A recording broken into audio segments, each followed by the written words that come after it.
Hi, welcome back to SaharaTV. My name is Rudolf Okonkwo. This is the Roundtable. U.S. President Franklin D. Roosevelt said that one of the characteristics of a free and democratic nation is that it has free and independent labor unions. But that notion is under attack from the United States to South Africa. In Nigeria, the National Union of Electricity Employees is at loggerhead with the Minister of Power, Professor Bat Nnaji.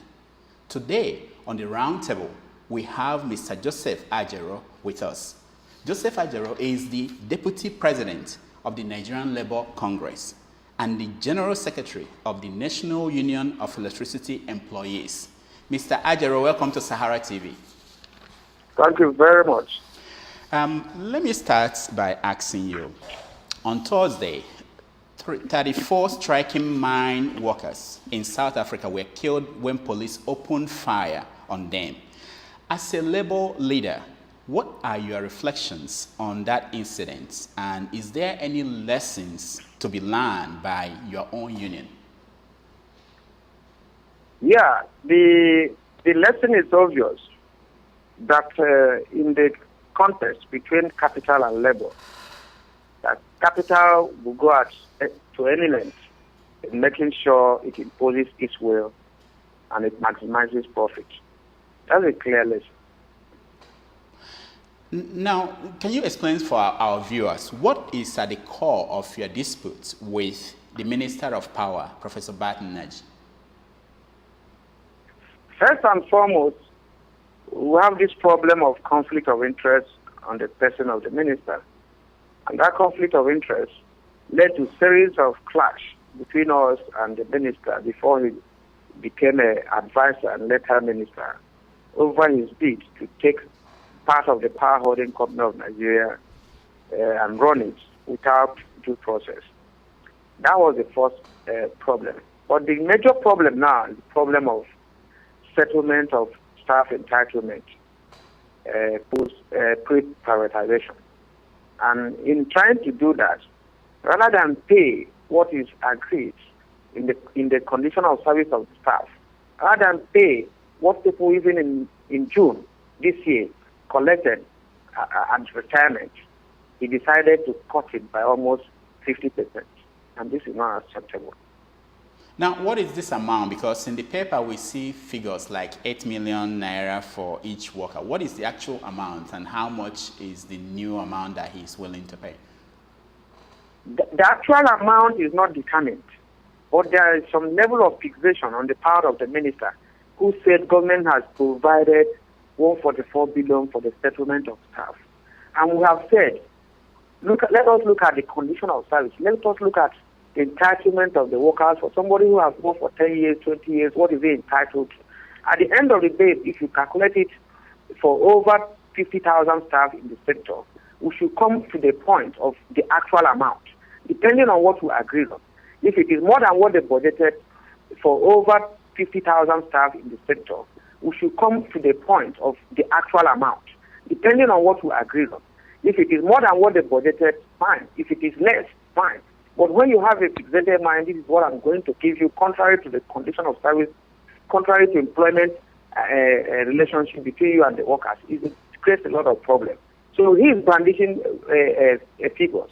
We are not into that. Until we agree, then we'll calculate the actual entitlement. This week, the Minister of Finance, Mrs. Ngozi Okonjo-Iweala, said that the federal government will negotiate with the indicted oil subsidy cabal. Why is it that they are not willing to negotiate with your union? Well, I think there was a major problem. The major problem was, first, they underestimated the cost of privatization in the electricity sector, because they have carried out privatization in smaller sectors. In areas like paper mill, where you have 200 workers, some other places you have 1,000 workers. Most of the areas privatized put together, in fact, is not up to the power holding company of Nigeria. And when they underestimated it and they have not moved into it before knowing the financial implications, I think that's a major problem. And when they now saw the amount, they are trying to use other measures to run away from negotiation. If you ask me clearly, that is the main point. Besides, the second point is that they were trying to undervalued the power holding company of Nigeria. The valuation they came out, they said is about 200 billion. And 200 billion is not up to the properties of or landed or house of power holding company of Nigeria. So having undervalued it, and then the staff entitlement is more than even what they valued the power holding company of Nigeria. They are trying to justify their valuation. So these are some of the issues that is affecting our negotiation with them. Now, this week you alleged that the minister spent 400 million in the last 3 months on media campaign. How did you find that out? Well, it's not what he spent on media campaign. I wouldn't have bothered myself with what he spent on media campaign. I said, and there is voucher, that the minister collected 395 million naira from power holding company of Nigeria for media for 3 months. And this is in black and white. And I said that the Ministry of Power has its own budgetary allocation as approved by the National Assembly. And that this money he collected from power holding company of Nigeria is fraudulent because the power holding company of Nigeria does not fund the Ministry of Power. The Ministry of Power has its own budget. So it's clear that the money he spent was not appropriated. That is the allegation. How did that happen? So how did that happen? How will he come to a different account and collect money? How did you find out even? How did you went through the records? Before now, he has tracked almost 2 groups of management of power holding company of Nigeria. And when the people he finally brought are the people who were ready to do his bidding. So in the course of it, the money, he wrote a memo to them to pay such amount at a fund, a particular bank account, and they paid it. And the voucher for the transfer of this money was made available to us, and we are using it. Besides, the second money he collected on the issue of buying 2 bulletproof vehicles, he wrote to Mr. President Jonathan, for approval to buy 2 bulletproof vehicles. Mr. President approved that. He came to the power holding company of Nigeria, collected money for the same purpose. So these are clear issues. The documents, I want him to deny them. I actually wanted to say whether you've been able to table your complaints to the president, but if the president approved the spending of some of this money, then what options do you have? The president can't approve for him to come and collect from PSA. Because what brought about even these issues was the problem of saying there was no money to pay staff entitlement.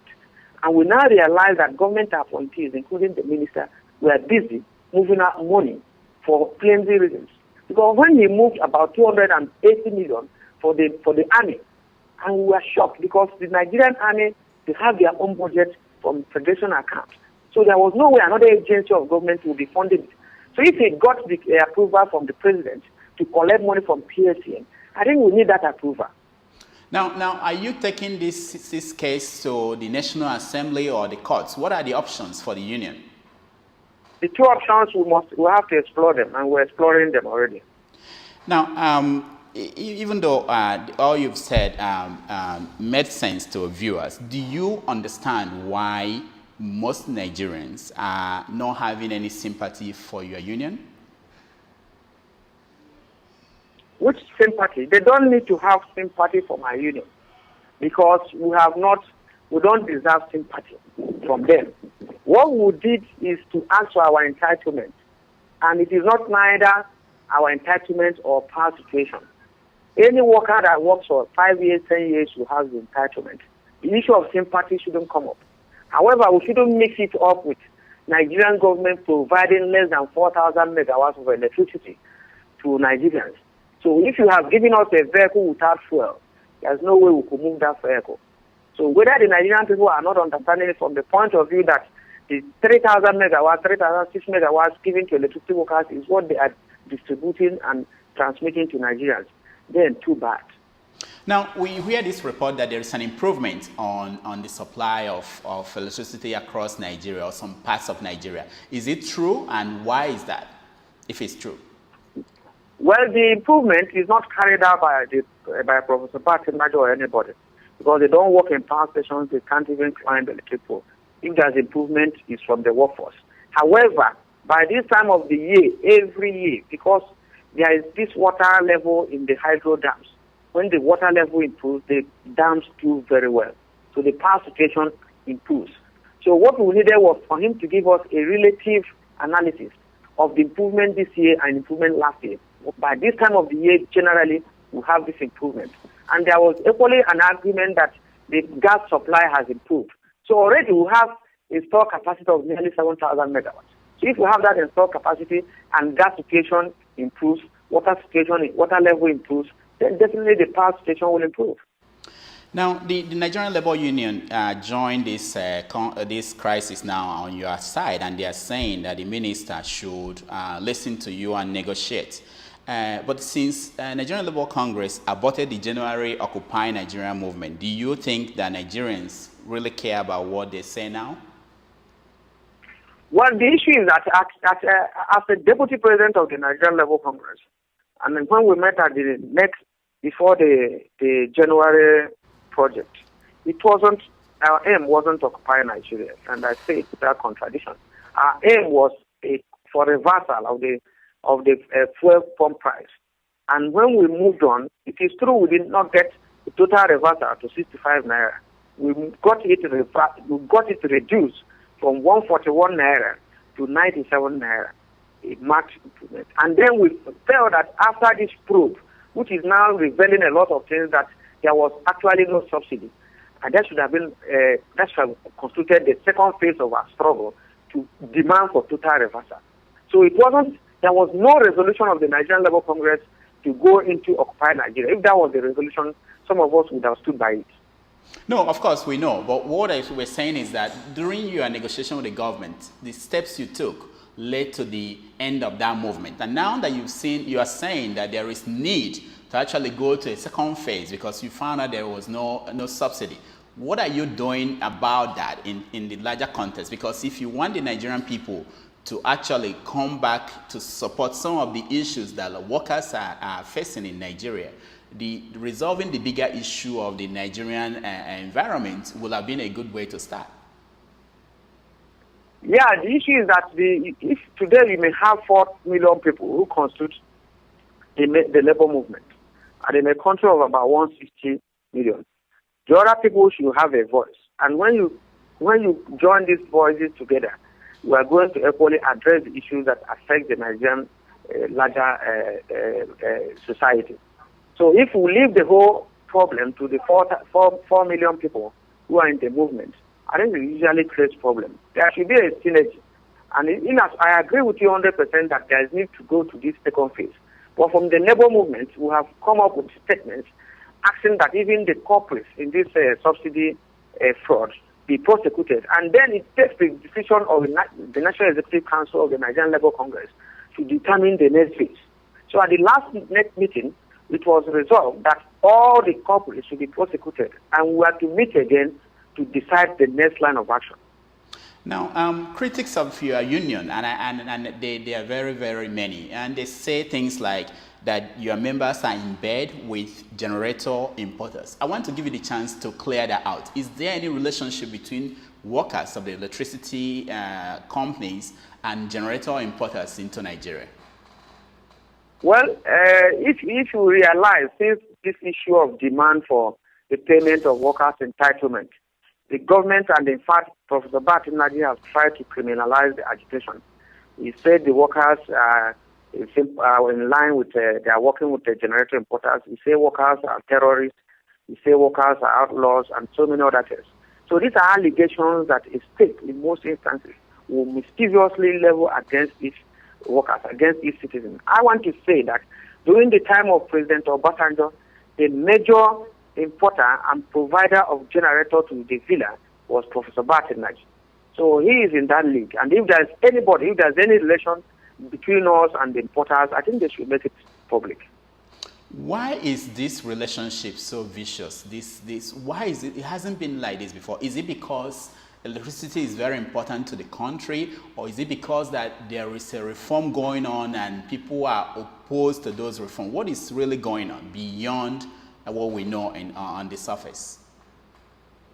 Well, I don't think that if there were other issues before, those issues are being subsumed by just the fact that people are leaving employment and they should be paid their entitlement.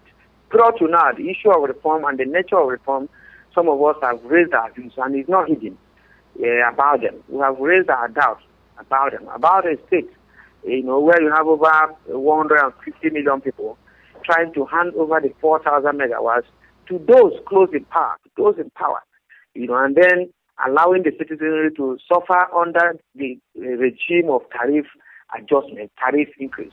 We have raised all those issues. But at this point, we are at the point that if you must take over this area, the people who have worked for 10 years, 20 years, you must pay them because the employment relationship is going to change. The private sector will take over. So I think that is the immediate. Now, let me go back because you said something very important. You said that they have devalued the worth of the power holding company. So they are trying to sell the power holding company, something that the whole nation own, to people at a very cheap rate. What are you doing about that? I mean, other than talking to the media, is there other steps you can take? Because we know that when they sold Nitel and other government-owned companies, that the same thing happened. Are you raising alarm? What are you doing about that? You asked me whether we were looking at some options before, and I told you yes. We are going to explore those options maximally. Okay, on Wednesday, President Jonathan will sign what they call performance contract with all his ministers. If you were going to write one for the Minister of Power, what will you have in it? Well, I really don't understand whether we really have a Minister of Power or whether we have the appointed Minister of Power doing the job of the MD of PSCS. Because if you are talking of the Minister of Power, and by now we don't have conscious master plan on how to position the sector, and then there is problem. So do you measure his performance based on maybe there is power improvement during rainy season, and then during dry season the power goes down? In the electricity sector, I think we should be able to have a plan that maybe in 2013 we are going to add, even if it's 500 megawatts, in 2014 we are going to add another 500 megawatts to match with the demand. But what the problem we have is that demand is growing high, and supply is not going in that direction. So you should be able to measure him after every 6 months, after every 1 year, what did we add? Because if you fail to add anything and you say that supply remains constant and demand is increasing, then even people that we are getting 10 hours supply before it will reduce. So that's the situation. He should be benchmarked along this side, on what we generate when we generate, what we transmit and we distribute periodically. I think that should be the concern, because the Minister of Power is not the director of the Bureau for Public Enterprises. It's not the director of privatization. And all this clash should not be there. Even the Regulatory Commission is not even directly involved in what is happening. So I think we should separate the job with that of the MD or director of privatization. Okay, one last question. The president is asking Nigerians to send him honest feedback on power supply where they live.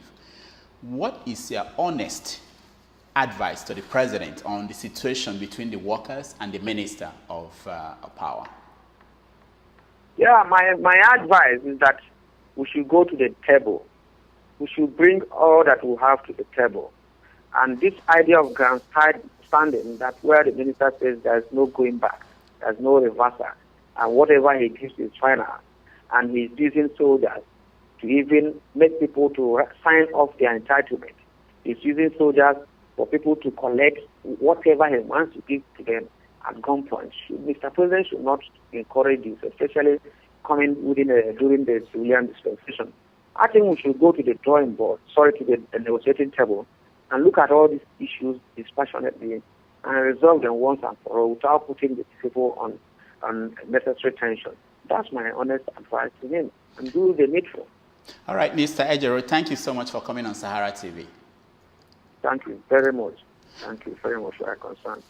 When we come back, we are going to take your Skype calls, and we want to hear your views on some of these issues, whether the power minister is doing the right in trying to reform the power sector and what it means for the workers who are asking for their entitlement. We will also talk about the Olympic performance of Nigeria and why Nigeria performed so badly.